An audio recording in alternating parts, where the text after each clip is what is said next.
Guys के छ हैन, हामी चाहिँ भन्नै पर्दाखेरि अहिले एकान्त ठाउँमा, यहाँबाट चारैतिर कराए पनि कोही मान्छेले सुन्ला भन्ने छैन।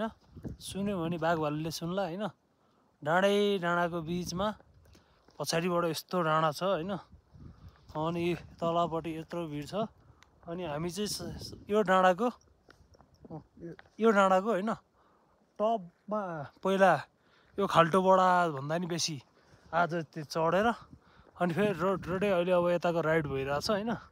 अब फेरि यो खाल्टामा पुग्नु पर्छ। अनि उतापट्टिको डाँडाको त्यो डाँडा गएको रोड छ नि, त्यो डाँडाको रोड हान्नु पर्छ हैन। So the trip seems to be adventurous and it's quite amazing. नेपालले ल्यान्डस्केप चाहिँ पाएको हो हैन, यतिको। Have fun guys, enjoy. अब के गर्ने, अहिले हाल्नु मिल्दैन यो हैन।